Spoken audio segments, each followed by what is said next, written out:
अफगानिस्तान पर पाकिस्तान ने किया हमला जिसमें सैकड़ों सिविलियन कैजुअलिटीज हुई और रमजान के पवित्र महीने में यह अटैक सिर्फ एक मिलिट्री ऑपरेशन नहीं था बल्कि एक डिप्लोमैटिक और ह्यूमैनिटेरियन कंसर्न भी बन गया है। अफगानिस्तान पर पाकिस्तान के एयर स्ट्राइक्स ने साउथ ईस्ट एशिया की सियासत को फिर से गरमा दिया है और अब इस मुद्दे पर इंडिया का रिएक्शन भी सामने आया है। रविवार सुबह पाकिस्तान आर्मी ने अफगानिस्तान के ननगढ़ और पक्तिका प्रांत में एयर स्ट्राइक्स की थी। अफगान अथॉरिटीज के मुताबिक इन हमलों में 18 लोगों की मौत हुई है, जिनमें महिलाएं और बच्चे भी शामिल हैं और कई लोग घायल हुए। इस बार भारत ने इस पर कड़ी प्रतिक्रिया दी है।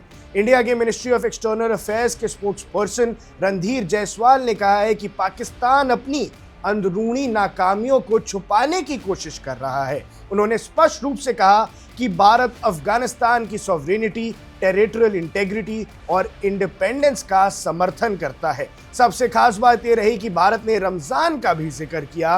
रणधीर जायसवाल ने कहा कि पवित्र महीने रमजान के दौरान अफगानिस्तान के इलाकों पर एयर स्ट्राइक्स करना निंदनीय है। इस बात को एक मॉरल और डिप्लोमैटिक मैसेज के रूप में देखा जा रहा है, जहां इंडिया ने ह्यूमैनिटेरियन एंगल को भी हाईलाइट किया और मुसलमानों के हित को भी।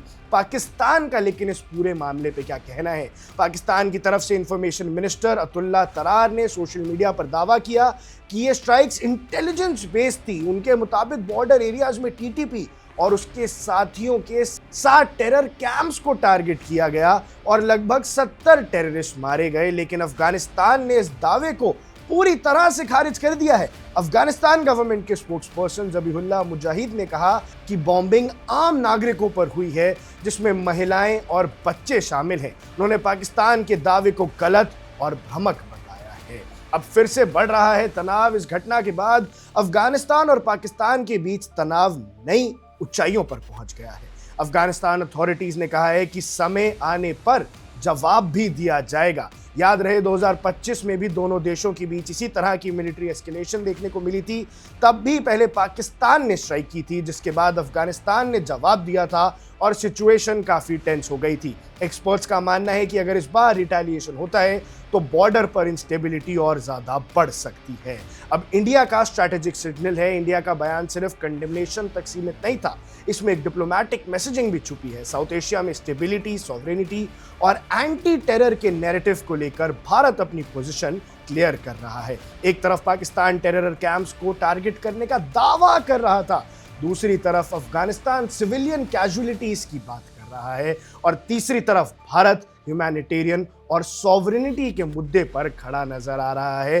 भारत इंसानों के हक के लिए, इंसानियत के लिए खड़ा हुआ नजर आ रहा है। लेकिन अब आगे क्या? सबसे बड़ा सवाल है, क्या ये लिमिटेड स्ट्राइक थी या फिर एक नया मिलिट्री एस्केलेशन की शुरुआत? क्या अफगानिस्तान इसका जवाब देगा और क्या साउथ एशिया फिर से एक नए सिक्योरिटी क्राइसिस की तरफ बढ़ रहा है? फिलहाल सिचुएशन सेंसिटिव है, डिप्लोमैटिक चैनल्स एक्टिव हैं और पूरी दुनिया की नजर काबुल और इस्लामाबाद पर टिकी हुई है। अब देख रहे हैं वन इंडिया, मैं हूं आकाश कौशिक।